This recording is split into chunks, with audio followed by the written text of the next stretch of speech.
Hi, I'm Paul Rabideau, and this is session 23, and we're continuing our discussion of conflict and conflict styles. So we left off with this grid that has as its dimensions truth and grace,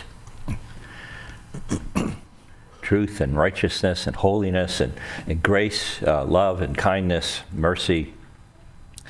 And that these, I think we've seen, I see in Ephesians 4, that these are the two elements that contribute to unity.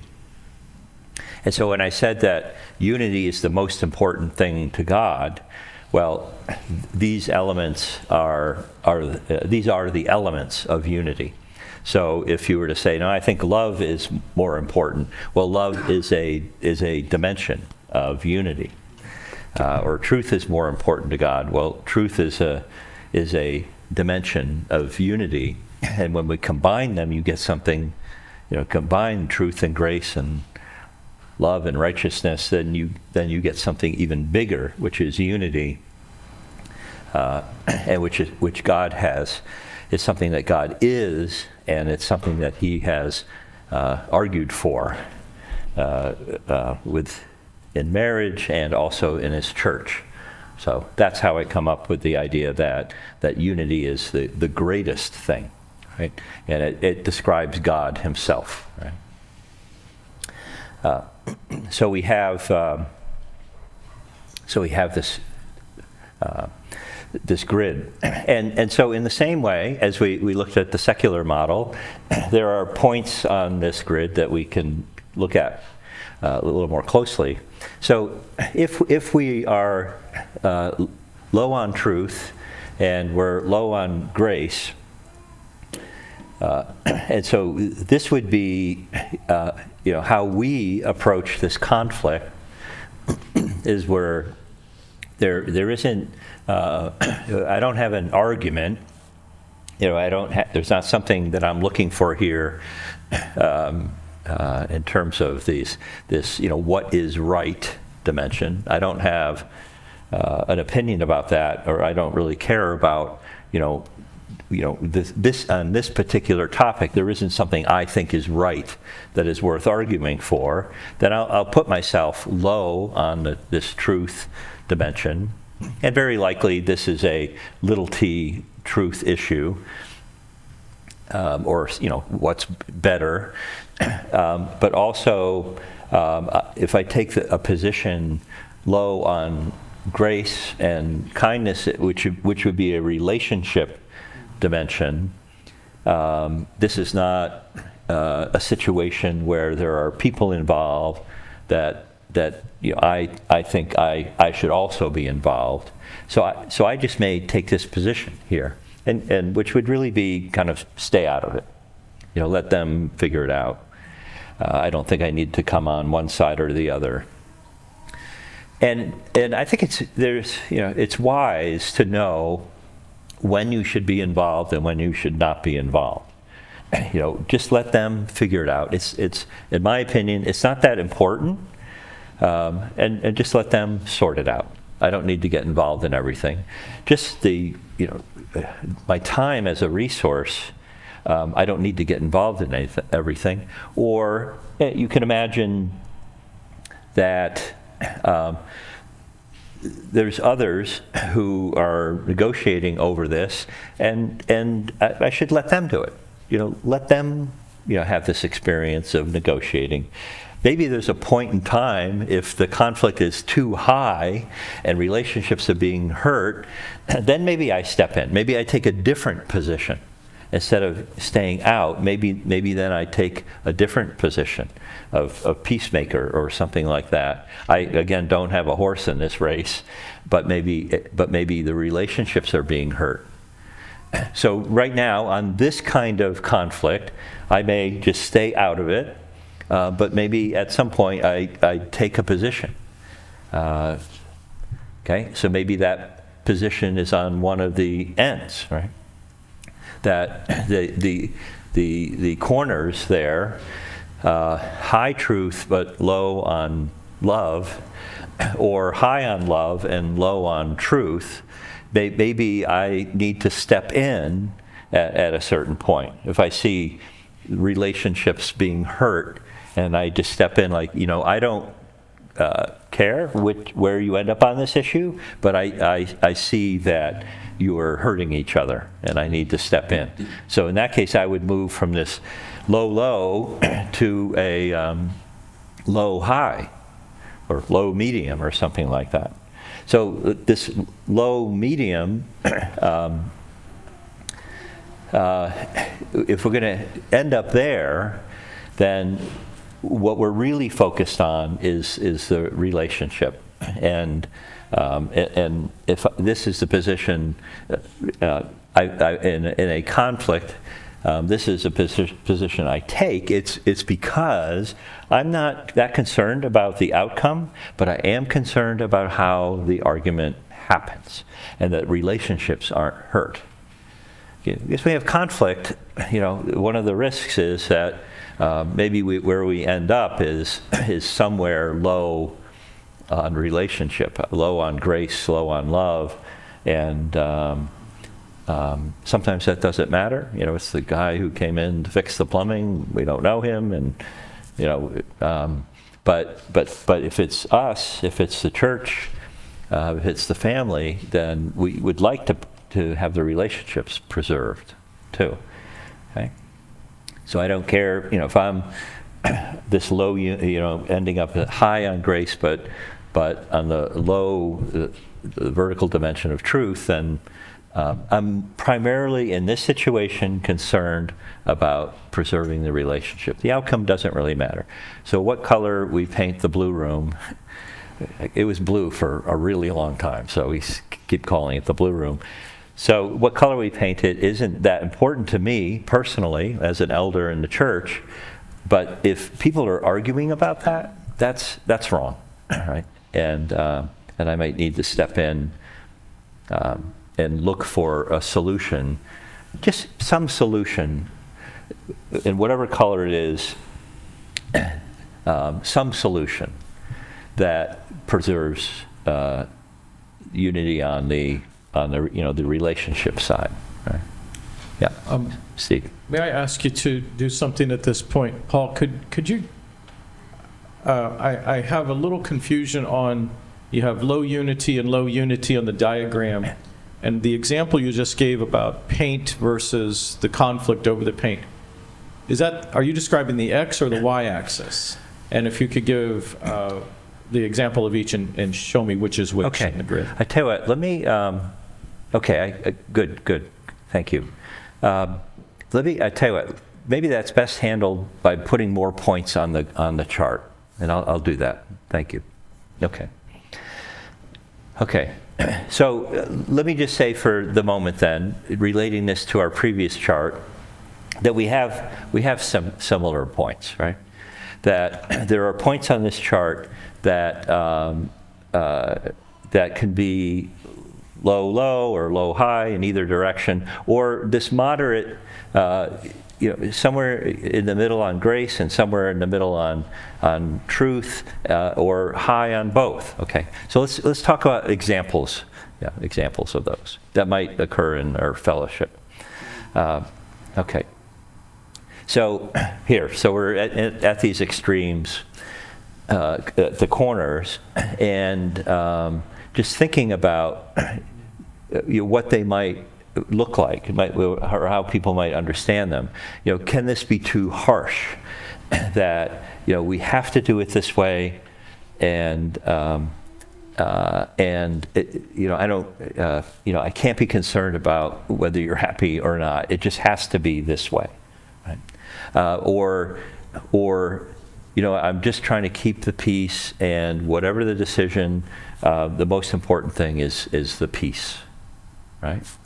So we're not agreeing on something. There's a gap there, but just to keep, and maybe we won't, but just to keep the peace, right?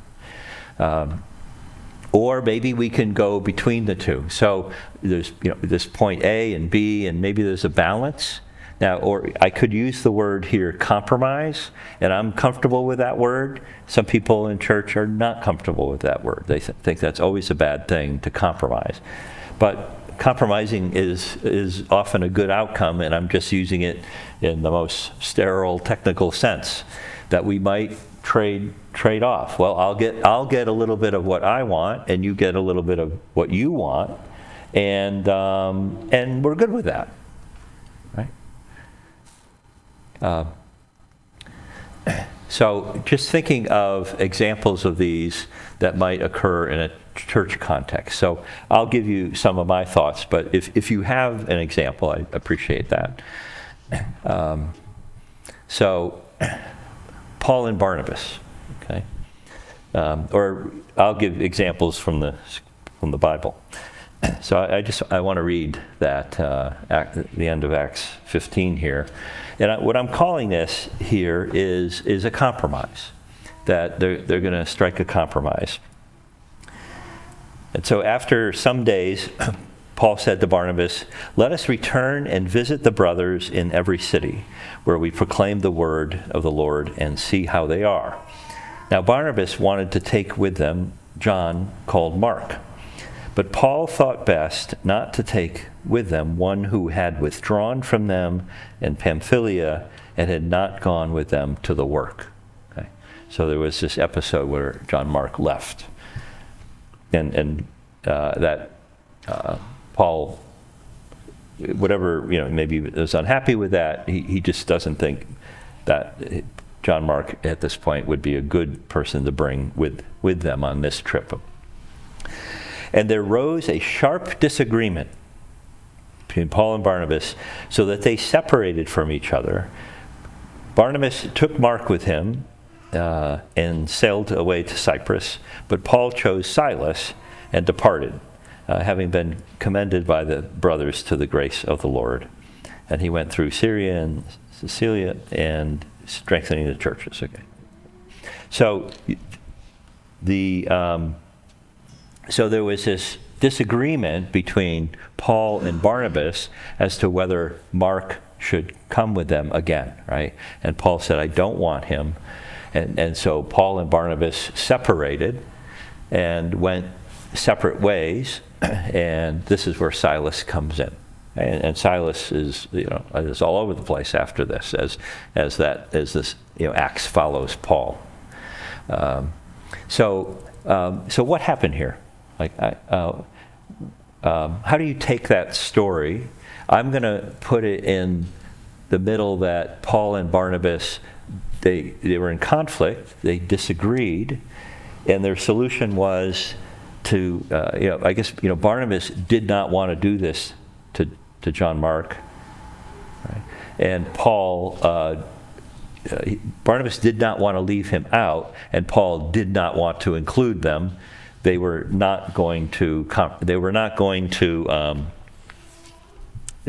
was no resolution to this, except evidently to separate. So I guess I'll call that a compromise. Barnabas, who was Barnabas, right? He was an encourager. And so maybe Barnabas was full of grace, and Paul was full of truth, and no doubt they were rounded out over time. So I'm seeing this situation as one where they came up with a solution. Okay, look, if you feel that strongly about it, go ahead, you take him. I don't want him with me. And then Paul found someone different, right? So how would you look at that? How would you look at that conflict? Paul seemed very high in truth and didn't think it was right to take Mark along with them because he abandoned him before. And Barnabas seemed very high in grace and forgiveness and kindness and wanted to include him again. Okay. So they seem to be, at least in this passage, on opposite ends of that graph. Okay.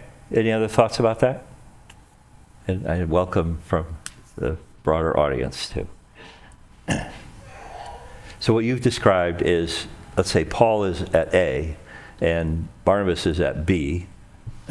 I know that wasn't good. we're adding a little bit here to the text, but Barnabas is like, yeah, I understand that wasn't good, but I want to bring him along. Right? So he's at B, Paul's at A, and they're staying there, right? Or or at least that's their starting position, right? And then they move towards each other. It's like because Paul and Barnabas want to preserve their relationship as well, and so they come up with a compromise that, okay, you take one, I'll take the other, and we'll go in different directions. But they come up with a solution in the middle somewhere that is fine, right? That's okay with the both of them. I'm assuming that things are okay between them here.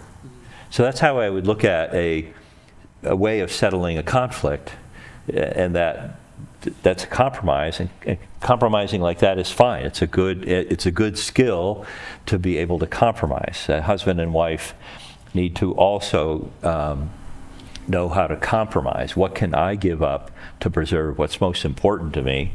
And one way of doing that is maybe people could identify, okay, well, what can I, of all the things I care about, what are the things I just can't give up?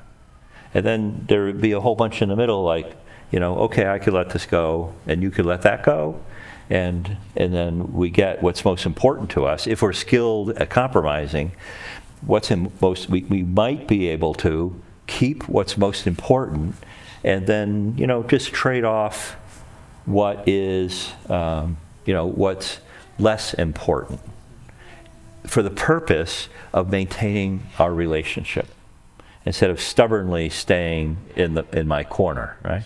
So that's what I'm trying to describe here. Okay. Yeah. Over the years, Jim wrote a document called Consensus Decision Making, which was a document that I think here at DITP we actually really like and use. And we, at some point in the year, we like to go over that with our interns, because it gets past the impasse, where you have a group of, maybe you're on boards, or you're working on a project, or you're shepherds or whatever. And how do you solve this? Well, this is what I prefer, this is what you prefer. How can we get past that, where we're not holding hostage the entire process and the people involved? And what you've described here is that you're describing it from a different angle, but you're describing that in nugget form, the concept of consensus decision making. So it's very, very good. Yeah, which preserves unity. If Paul and Barnabas stay at A and B, right, Paul says, and he may have a lot of influence here, John Mark is never going on a trip ever again. I mean, that was, he betrayed us, or he has strong feelings about it, had thoughts and strong feelings about it, and Barnabas is like, that's too harsh, and either John Mark didn't go, and maybe Barnabas like, okay, then I'll go with you, but I'm not happy about this, or he's like, Paul, I'm not going with you, get someone else. I mean, a lot of bad things could have happened. There's a lot of ways bad things could have happened, and unity would have been destroyed, because there would be, on Paul's side, let's say high truth, he's going to get what he thinks is right, and so whatever, assign a number to that, 100, but when it comes to relationship, it's 0. 0 times 100 is 0, and the unity is broken between them. But here they found a way of, I'm not comfortable with him coming with me, but it's not that he shouldn't go at all. If you're willing to take responsibility for this guy, then go ahead.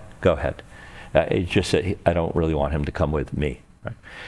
And so maybe so the unity between Barnabas and Paul is growing. They each maybe they each get half of what they want, And so that's a non-zero number, right? There's a unity. We disagree, and we're going to continue to disagree. Now, later on, Paul changes his mind somewhat. So Barnabas maybe really achieved something by giving John Mark a second chance, and he did well. Because later, evidently, Paul values him. So that was a great solution between these two guys who I'm sure loved one another and really did great work together, and it gave, they endeavored to keep the peace, keep the unity and peace, right? Sorry, I just need some clarification here. Okay. The difference between Paul and Barnabas at that point, because what you're trying to say is that they had different opinions, different views, and so they agreed to part ways, You go with him and I go this direction. Yep.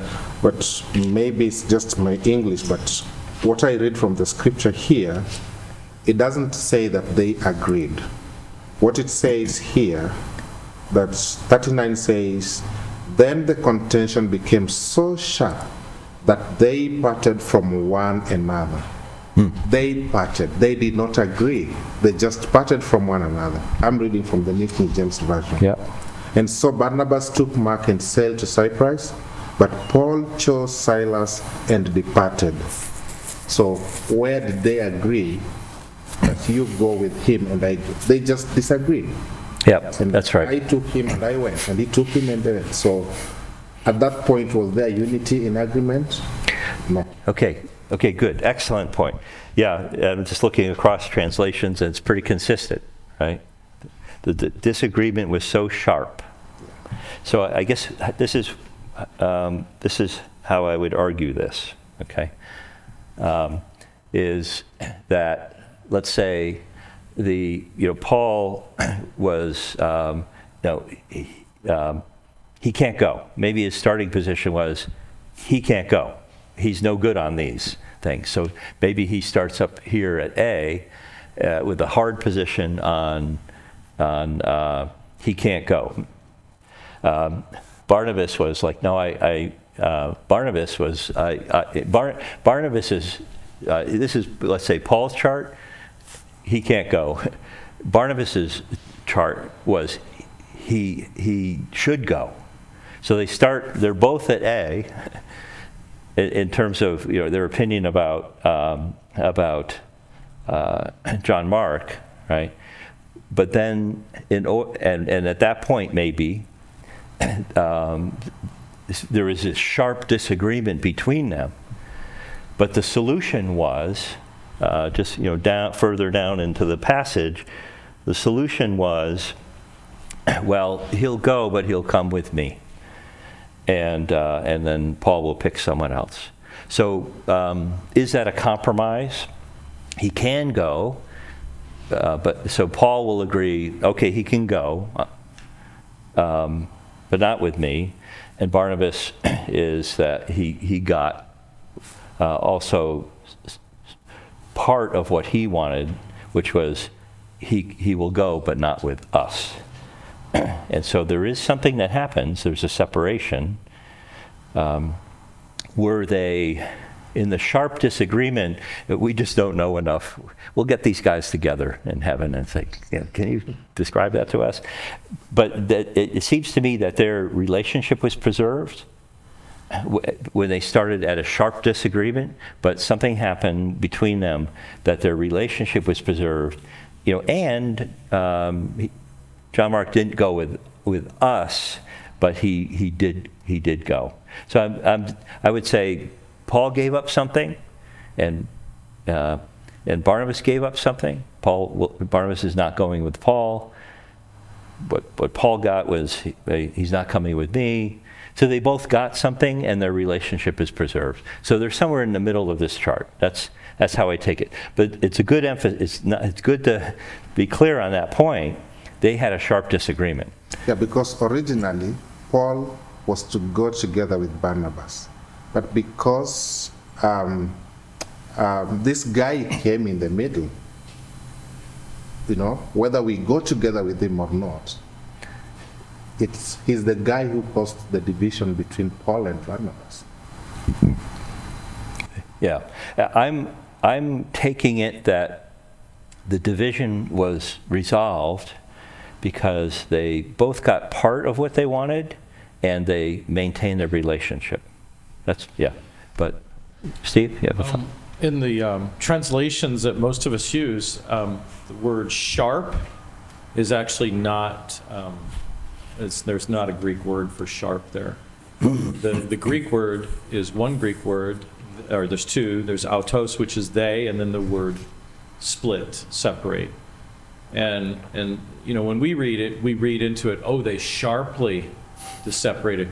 That implies to our minds that there was a lot of tension involved. But I think the word in its context, and according to BDAG and a few others, it's just that there was a distinct division, a separation between the two. One went this way, one went that way. I'm not sure how much you can read into it that there was a big emotional catharsis at that moment. It's just emphasizing that one went to the left and one went to the right. So I think we have to be careful a little bit on the interpretative side,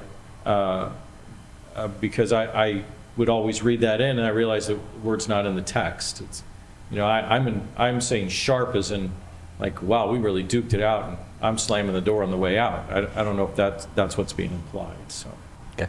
Interesting. Darby says, there arose, therefore, very warm feeling. What I find encouraging about this is that they didn't let their conflict stop them in their purpose to continue on in the work. And that's what they had in common, was their apostleship. So they continued on, almost like agreeing to disagree for the sake of the work that was more important to them than this conflict. Yeah. Yes. You see, the reason why this concerns me is because, especially in Kenya, and maybe you know, many assemblies are not in unity. And they use this scripture to justify why they have the differences. Oh, why they could separate. Yes, after all, you're doing the ministry, you're serving God, and I'm also serving God. Okay. The objective is the same. But they're not there's no unity. Okay. And they use this scripture to justify. Okay. And I'm using this passage to argue that they maintained unity by giving something up, each of them. And that's my argument. Okay. And that's probably because I'm like them, like the churches in Kenya, I'm making more of this than is actually there. I think you're right, Paul, especially in the sense that later on we have evidence, very strong evidence, to support a change of heart of Paul, as you pointed out earlier. And almost in a sort of subtle way, Paul was saying, well, I come to realize that Barnabas did a good thing. And the reason why I say that is because Mark was very helpful to me. And so the benefit of Barnabas's extra investment for the work's sake, as I think Paul actually confessed in sort of a roundabout way. And so I think you're correct that the preservation of the relationship still had. I can't imagine Paul writing, and Mark is still helpful to me, but I'm still upset with Barnabas. I don't think that would ever be stated. Yeah. Alan. Can I, maybe you're getting to this, but I imagine there's a point on the top right of the chart where Let's see. we're high in both grace and truth.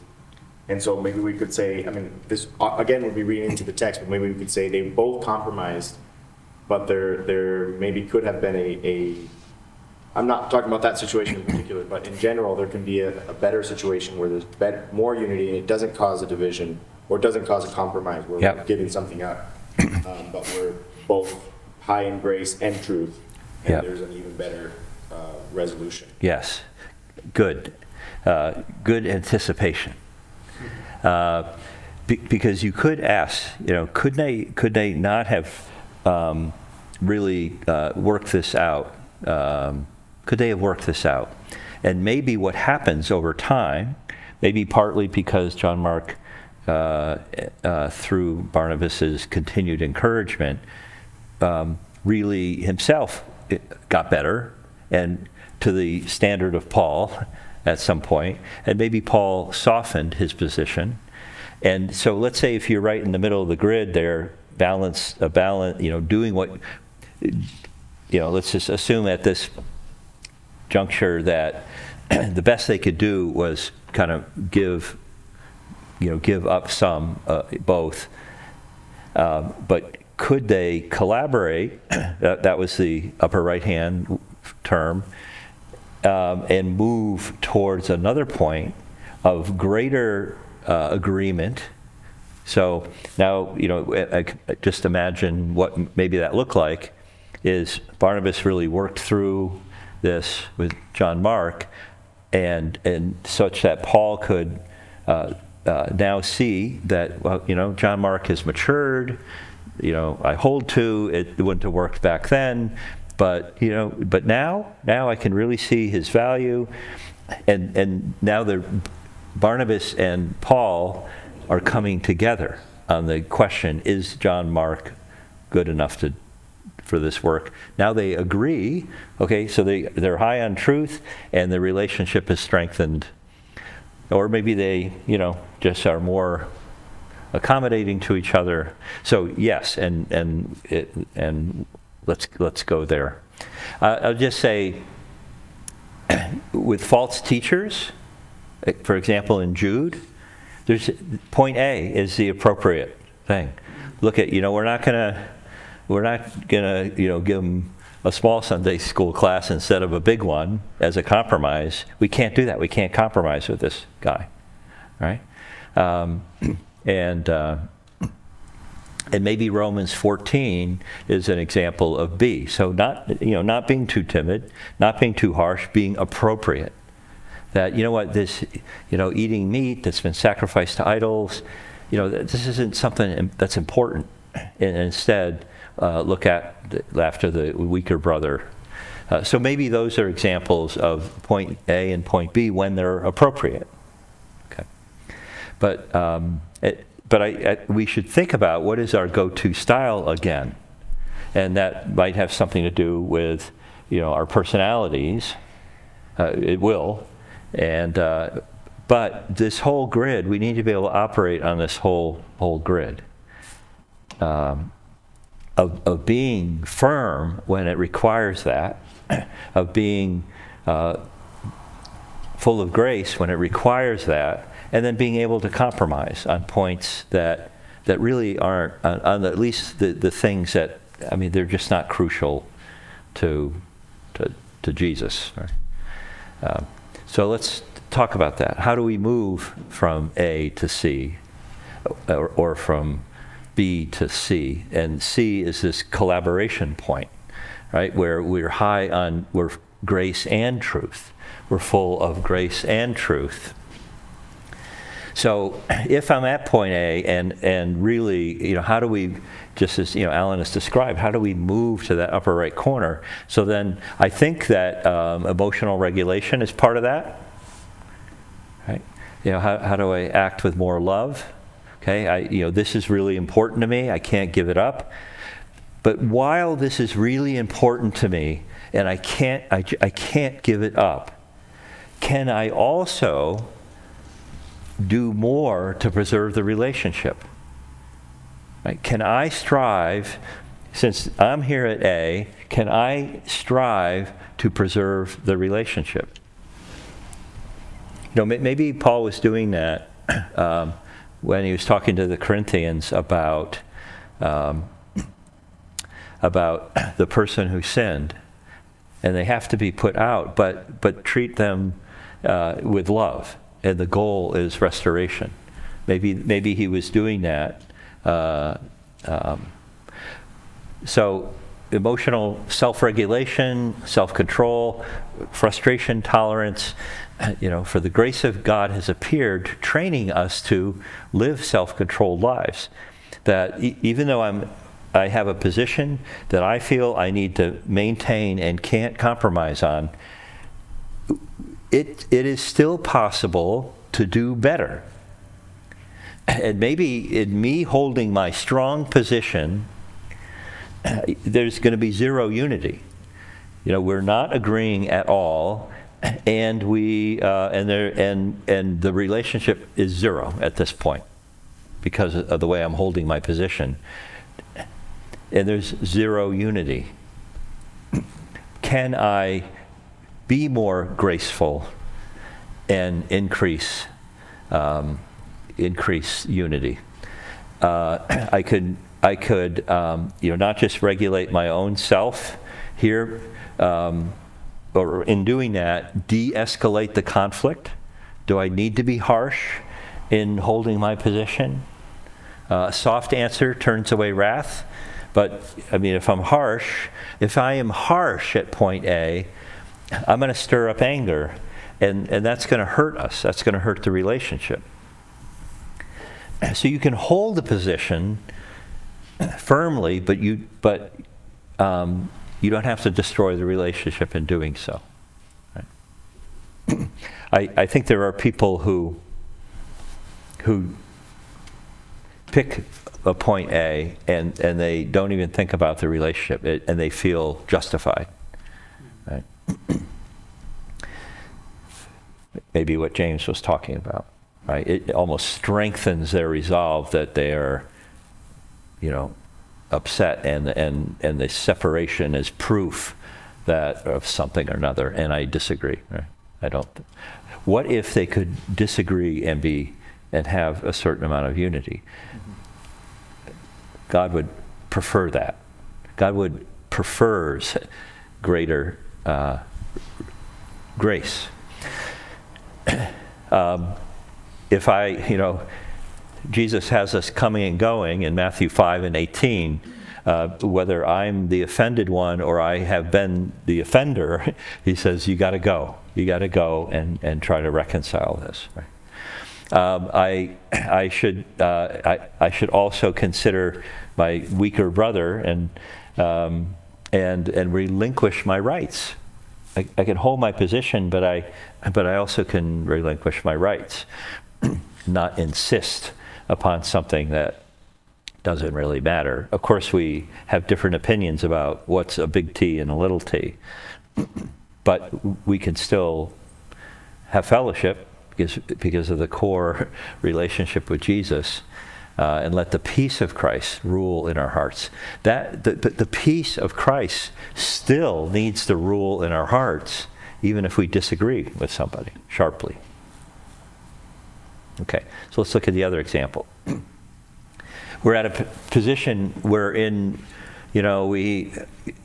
our relationship with somebody is at peace, but there are things that are not being said that need to be said. Right? It lacks truth. So we really don't have unity. Our relationship is there, but things are not being said that need to be said. Okay? We have to lack truth. So how do we get more truth and preserve the relationship? So if we move from B to C, the relationship is still high, but we're doing what's right and also bringing more truth into our relationship.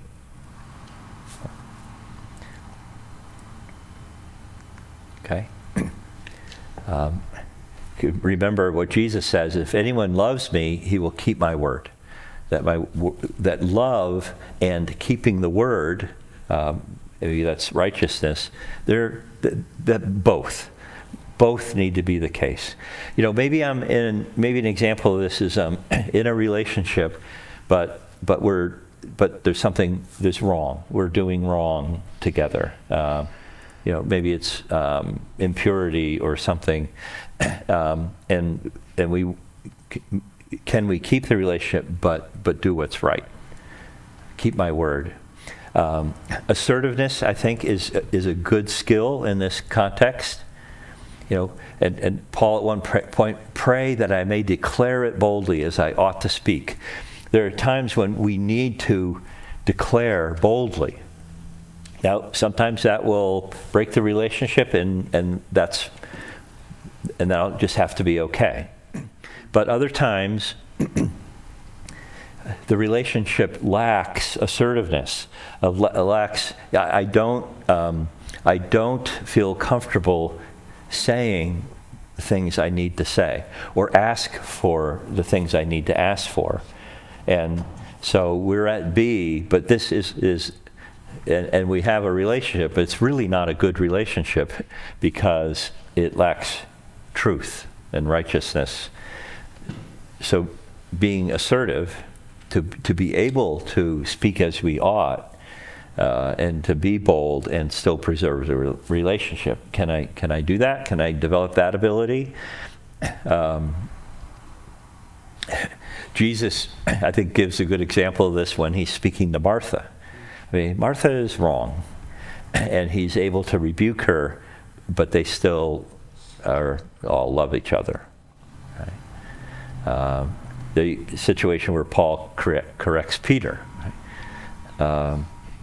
But when I saw that their conduct was not in step with the truth of the gospel, I said to Cephas before them all, right? But they remained close. Paul was able to speak and maintain the relationship. So that's maybe example of him speaking assertively, but not aggressively, so that they break the relationship. Okay, so we're kind of approaching an important verse in all of this, right?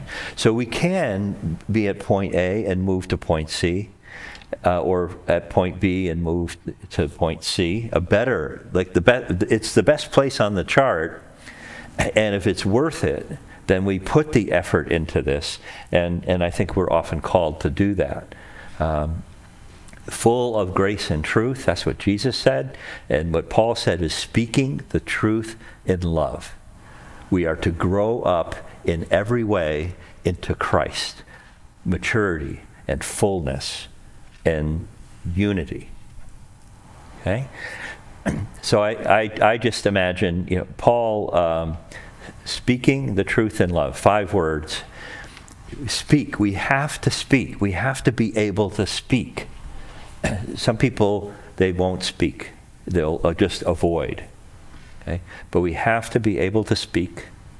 And when we speak, we need to speak the truth. I'm imagining that Paul was good at that early on and remained good at that. And so he said, speaking the truth. Okay, so that's what easy for him. And he said, in love. And that's what he needed to remind, what he needed to develop and remind himself of. And this whole package of speaking the truth in love and being full of grace and truth, that people who have that, they've got it all. And I don't think there are a lot of people like that, but that's something we should all aspire to. Okay. And that C, that's what happened on the cross, right? Because the cross represents sacrifice. Right? So God had a problem, and that is we were wrong, and we had to be right, right? Because he couldn't be with us wrong, right? Our sin made a separation between us, and God, he could not compromise on that point. He can't be with sin. But if he was to enforce that truth, our relationship would be lost, right? We'd be at point A. I can't do that. You can't be with me as a sinner or unforgiven sinner. But then we'd lose the relationship. And he didn't want to lose the relationship. He couldn't compromise on that point, but he also did not want to lose that relationship.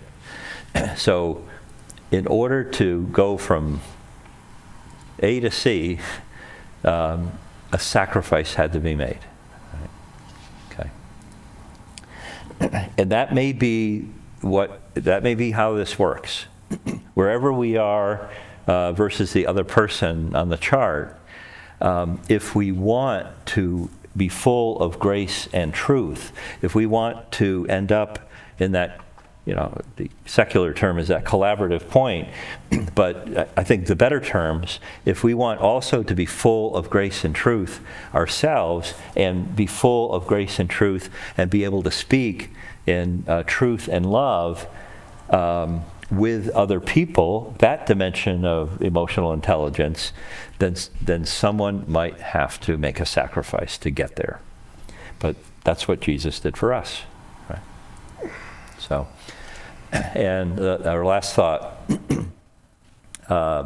there's a reward. Because the Lord, this is where, in unity, this is where the Lord bestows his blessing.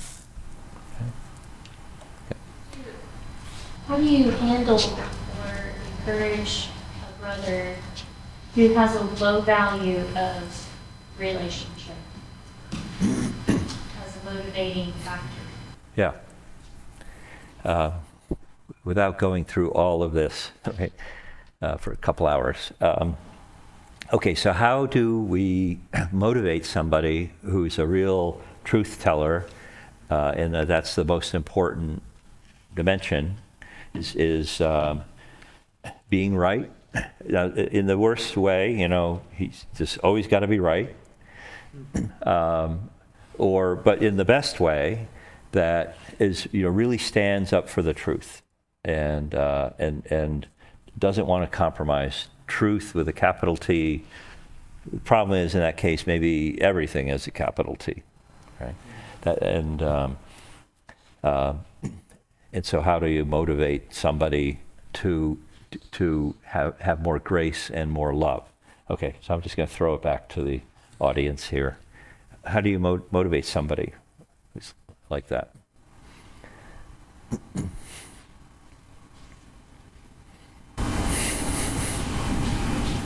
Sorry. Motivating someone to have more grace and love, as much as the person appreciates truth more than the other. Well, I think we can also use our life's experiences and our relationship towards that person, which points to him how personally being loving to him has been important to him, which he cannot relinquish. And of course, pointing him towards being reciprocative, just as, whatever I've extended to him, he can be able to extend it to other people. Okay, so there might be someone in his life who has done a good job with, although sticking by the truth, has also has ways about him that you can see that he's gentle and kind. He sticks by the truth, but he's gentle and kind, and has good relationships, maybe in contrast to the relationship struggles that person has, right? So, I've, described that it's possible to move from point A to point C, right? Through grace. Right? Yeah. Without getting into specifics, and I had the same question, and I thought of an experience that we went through, my wife and I, in an assembly, not our own, but another assembly, where there was a man who was on the truth side, but with a little t, and making it a big T. Mm-hmm. And so the elders had to meet him with the truth. And like it says in Timothy, it says after, or to the man who was divisive, after two, how is it? Is it 2 Timothy? Like exclude that man after 2 warnings or something, after he is, because of his divisiveness. And so I feel like he is attacking the unity. And so with truth, you have to go to that person, and maybe that's one instance. Yeah, okay, yeah. There's a warning. So there may be some scripture, that one, maybe some others. Just I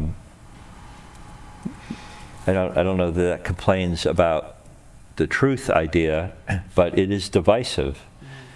to be harsh like that. And maybe there's some personal impact, and I think that's what James, is there, can you persuade by identifying the impact upon him? Or maybe the elders point out and say, we just can't have this, so change. Yeah. You're being warned. Yeah. So those could be motivations. One of them a little more relationship focused, the other one more, this is something that we can't have, a truth focus, right?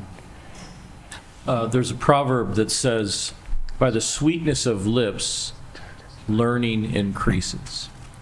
And one of the things if you can talk to a person of this sort of harsh disposition, is to perhaps point out how they're sabotaging their end goal. Their end goal is to raise the bar of righteousness and holiness. But because they made it so that the recipient is eating bitter food, their learning, which is what they're wanting, isn't increasing. So what they need to have is sweetness of lips, or in this illustration, grace, so that we can actually get to the ultimate goal. So I think sometimes you can show the discrepancy between what you'd like to see happen versus the methodology that you're employing, and showing how it's just pretty much totally sabotaging, being a covert operative in the end goal. Yeah, good. Yes, so yeah, I would, so there we would, I guess, honor the part that they're strong on, to the extent that they're right, even if, we disagree with how they define big T, and that could be addressed through maybe Bible study together, right? Because Romans 14 is a really important idea, and about what's a big T and a little t. So maybe we approach the person on that dimension and try to increase our unity through study together, but then appealing to their desire for a good outcome, and we need those things that are big T to happen. I mean, and this is their strong point, and but also recognize the value of relationship to achieve their goal, right? Appealing to what they care about most. Okay, these are tricky negotiations, and probably stem from personality. But I might give you this parallel, is I think what is now called biblical counseling, and 50 years ago was called nouthetic counseling when it was born, and that nouthetic means warn, to warn or admonish somebody, and the approach was, this is the truth. Okay, we're going to have one session together. This is the truth. You are against it. You have to confess your sin. You need to change, right? We'll meet again if there is an improvement. And then I think the problem is that doesn't work. But over these years, the biblical counselors have really recognized that what we want is just not working.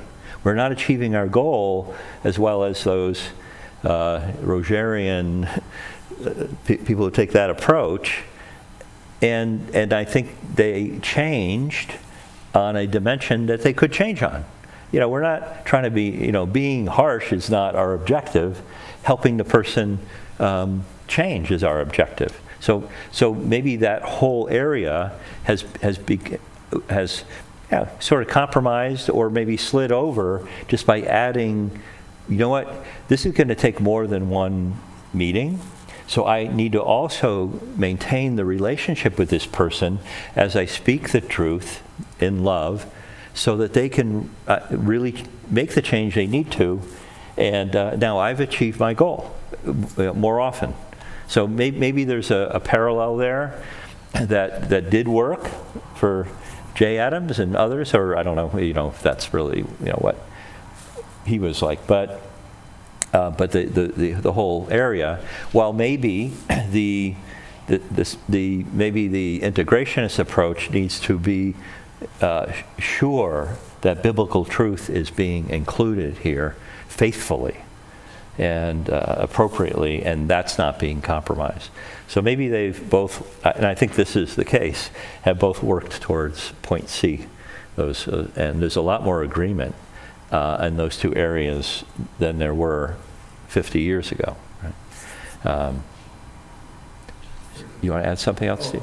The only thing I was going to add was when you're able to point a person to you're not achieving your end goal, and I think you described the history of biblical counseling very well just now, and it illustrates your point. But one of the things that happens as a byproduct is it almost sort of serves as a little bit of a check in the person's motivation. Am I really just about the truth because I want to be the truth detector of all Christianity? Or do I really care about the recipient so that the truth is not only just known and declared, but that the sheep is actually digesting it and metabolizing it and making it part of the proteins and molecules of their spiritual soul. And I think that subtly gets challenged, and I think that's a good thing. I think that that motive factor can easily turn into what Paul called selfish ambition, and that's very destructive. Yeah, good. Excellent discussion here.